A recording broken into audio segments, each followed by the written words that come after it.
कुरुक्षेत्र का मैदान में कौरव और पांडव आपस में एक दूसरे से युद्ध कर रहे थे, तब उसका प्रतिबिंब बनाती हूँ कि तलवार, धनुष और पैदल सैनिक कुरुक्षेत्र में खड़े हुए। तलवार, धनुष और पैदल सैनिक कुरुक्षेत्र में खड़े हुए, रक्त पिपासु महारथी एक दूसरे सम्मुख अड़े हुए, कई लाख सेना के सम्मुख पांडव 5 बिचारे थे।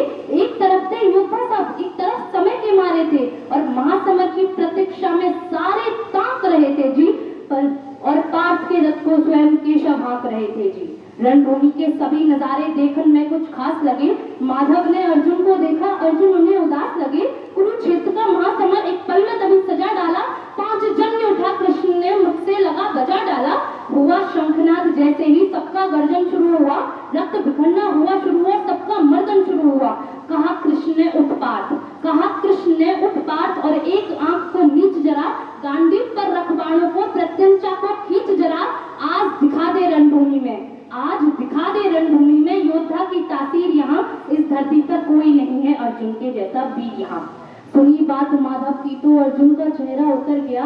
एक धनुर्धारी की विद्या मानो चूहा उतर गया। बोले पार्थ सुनो कान्हा, बोले पार्थ सुनो कान्हा, ये जितने सम्मुख खड़े हुए हैं, हम तो इनसे सीख सीख कर सारे भाई बड़े हुए हैं। इधर खड़े बाबा भीष्म ने मुझको गोद खिलाया है, गुरु द्रोण ने धनुष बाण का सारा ज्ञान सिखाया है, सब भाइयों पर प्यार लुटाया कुंती मात हमारी ने, कमी कोई नहीं छोड़ी थी प्रभु माता गांधारी ने।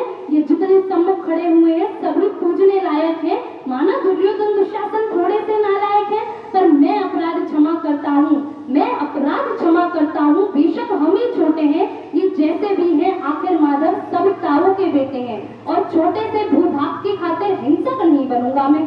इधर अपने कर्तव्य से विमुख योद्धा अर्जुन आर्यवर्त के इतने बड़े भूमंडल को एक छोटा सा भूभाग संबोधित करते हुए कहता है कि छोटे से भूभाग की खातिर हिंसक नहीं बनूंगा मैं, स्वर्ण ताक कर अपने कुल का विध्वंसक नहीं बनूंगा मैं, और खून सने हाथों को होता राजभोग अधिकार नहीं, परिवार मारकर गति मिले तो सिंहासन स्वीकार नहीं। अब रथ पर बैठ गया अर्जुन और मुंह माधव से मोड़ लिया, आंखों में आंसू भरकर गांडीव हाथ से छोड़ दिया। गांडीव हाथ से जब छूटा माधव भी कुछ खुलाए थे, शिष्य पाठ पर गर्व हुआ, मन ही मन मुस्काए थे।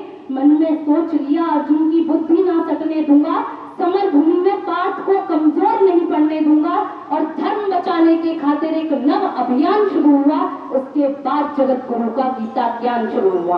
और एक नजर में रणभूमि के कणकण डोल गए माधव, एक नजर में रणभूमि के कणकण डोल गए माधव। टकटकी बांधकर देखा अर्जुन, एकदम बोल गए माधव, पार्थ मुझे पहले बतलाते, मैं संवाद नहीं करता, तुम सारे भाइयों के खातिर कोई विवाद नहीं करता। अरे पांचाली के तन पर लिपटी साड़ी खींच रहे थे वो, दोषी वो भी उतने ही थे, जबड़ा खींच रहे थे जो, घर की इज्जत तड़प रही थी, कोई दो टूक नहीं बोले। अरे पौत्र भोल को नग्न देखकर गंगा पुत्र नहीं खोले, तुम कायर बनकर बैठे हो। ये पार्थ बड़ी बेशर्मी है, संबंध उन्हीं से निभा रहे जो लोग यहाँ अधर्मी है। अरे हे पांडु के पुत्र, धर्म का कैसा कर्ज उतारा है, शोले होनी थी आंखों में पर बहती जलधारा है, और गांडीव उठाने में पार्थ जितनी भी देर यहाँ होगी, इंद्रप्रस्थ के राजभवन में उतनी अंधेर वहां होगी। अब धर्म अधर्म की गहराई में खुद को नाप रहा अर्जुन, अश्रुधार पर तेज हुई और थर थर कांप रहा अर्जुन। केशव मुझे पहले बतलाते, हे केशव मुझे बतलाओ, कुल नाशक कैसे बन जाऊं, रक्त सिंहासन लाश और पद में शासक कैसे बन जाऊं,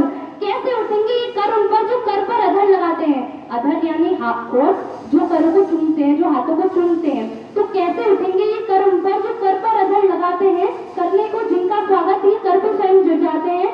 और अपने बाणों की नोक जो इनकी ओर करूंगा मैं, केशव मुझको मृत्यु दे दो, उससे पूर्व मरूंगा मैं, बाद युद्ध के मुझे ना कुछ भी पास दिखाई देता है। हे माधव, इस रणभूमि में बस नाश दिखाई देता है।